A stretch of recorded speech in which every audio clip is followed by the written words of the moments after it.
Baik, bismillahirrahmanirrahim. Assalamualaikum warahmatullahi wabarakatuh. Perkenalkan, nama saya Cynthia Fitri. Saya akan menjelaskan tentang keterampilan berbicara dalam bentuk diskusi. Kita masuk pada bagian pertama, yakni pengertian diskusi.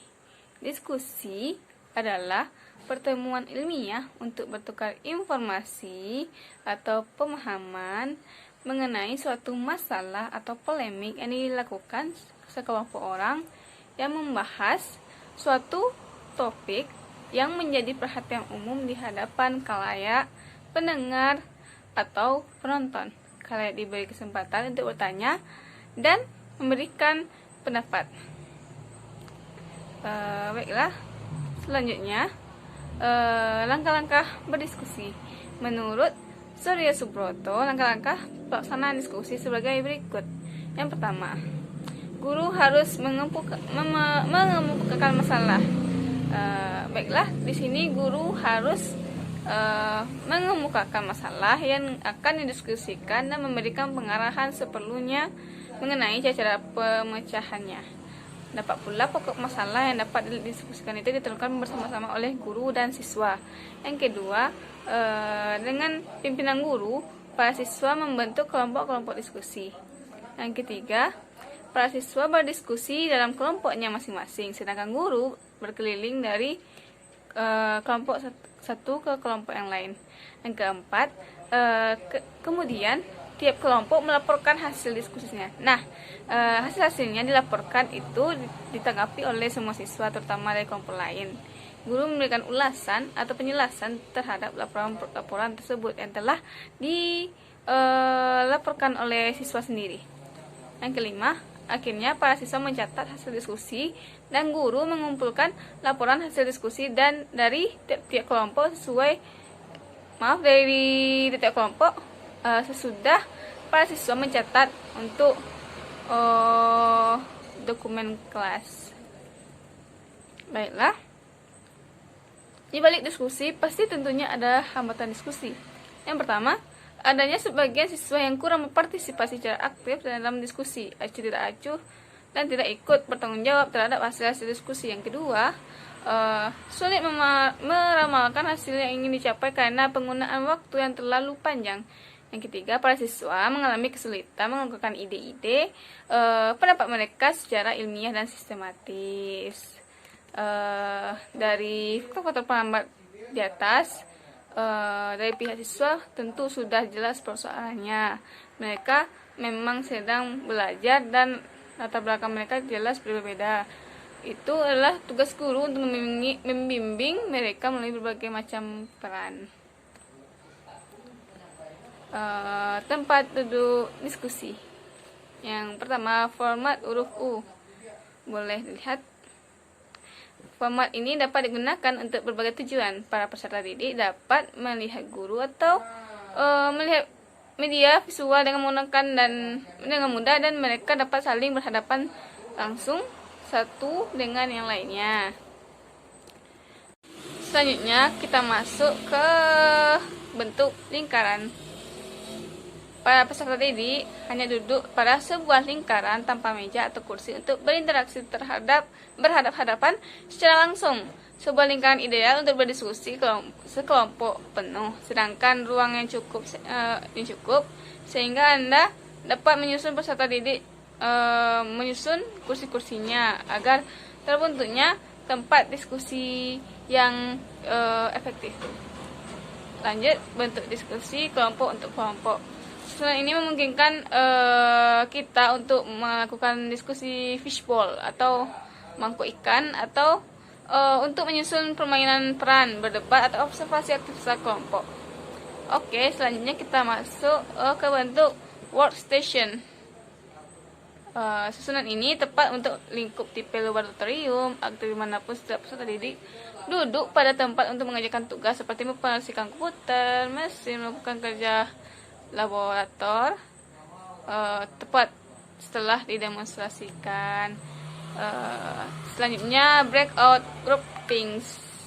Jika kelas cukup besar, jika ruang memungkinkan, letak meja dan kursi di mana kelompok-kelompok kecil dapat melakukan aktivitas belajar didasarkan pada tim. Selanjutnya, bentuk susunan chevron. Sebuah susunan ruang kelas tradisional tidak melakukan belajar efektif jika terdapat banyak peserta didik, lebih dari 30 dan hanya satu meja oblong. Barangkali perlu penyusunan peserta didik dalam membentuk ruang kelas. Susunan V, mengurangi jarak antara peserta didik. Lanjut, kita masuk ke kelas tradisional. Jika tidak ada cara untuk membuat lingkaran dari basis lurus yang berupa meja dan kursi, cobalah mengelompokkan kursi-kursi dalam dalam pasang-pasangan untuk memungkinkan penggunaan teman belajar. Lanjut, kita ke bentuk terakhir, yaitu auditorium. Di sini teman-teman pasti tahu bentuk auditorium. Auditorium ini menyediakan lingkungan yang sangat terbatas untuk belajar aktif, namun masih ada harapan. Jika peserta duduk itu dapat dengan mudah dipindah-pindahkan tempat mereka dalam sebuah area bagian dalam lingkaran untuk membentuk hubungan lebih erat dan visibilitas peserta didik. Baiklah, kita lanjut ke manfaat berdiskusi. Yang pertama, untuk saling bertukar pikiran dan ide-ide sama peserta diskusi. Yang kedua, melatih kemampuan berbicara di depan umum dengan cara menyampaikan dan menanggapi pendapat orang lain dengan ketenangan yang relevan. Yang ketiga, melatih kemampuan berpikir para peserta diskusi sehingga memiliki wawasan yang lebih luas. Yang keempat, menanamkan dan melatih sikap demokratis para peserta diskusi karena terbiasa dalam menyampaikan dan mendengarkan pendapat orang lain. Yang kelima, melatih sikap toleransi dan menghargai pendapat orang lain serta dapat memberikan tanggapan yang lebih relevan. Kita masuk pada unsur-unsur diskusi. Yang pertama, unsur diskusi itu ada seorang moderator atau pimpinan diskusi. Yang kedua, materi yang akan dibahas saat diskusi. Yang ketiga, fasilitas seperti meja, kursi, papan tulis, kertas, dan lainnya untuk sebagai benda pelancar diskusi. Yang keempat adalah peserta diskusi. Baik, kita masuk pada jenis-jenis diskusi. Yang pertama, seminar. Seminar adalah kegiatan yang dilakukan untuk menjelaskan suatu produk, masalah, atau sesuatu yang dilakukan untuk menarik minat masyarakat. Yang kedua, lokakarya. Lokakarya juga terbentuk dalam suatu diskusi yang tentunya membahas suatu pekerjaan atau profesi tertentu. Yang ketiga, simposium. Simposium merupakan diskusi yang diadakan oleh beberapa orang atau kelompok untuk membahas tentang prasaran mengenai pokok pembahasan tertentu. Yang keempat, diskusi panel. Pengertian mendasar dari diskusi panel ini adalah diskusi yang dilakukan untuk memperluas sebuah wawasan tentang permasalahan yang sedang hangat dibicarakan oleh banyak orang, serta melibatkan para ahli yang menjadi penulis atau pembicara pada diskusi tersebut. Yang selanjutnya, kita masuk pada konferensi. Konferensi yaitu pertemuan yang diadakan untuk berunding atau bertukar pendapat mengenai permasalahan yang sedang dihadapi bersama oleh para peserta diskusi.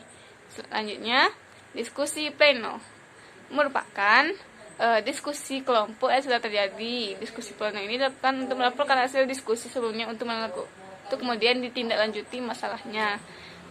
Selanjutnya, debat.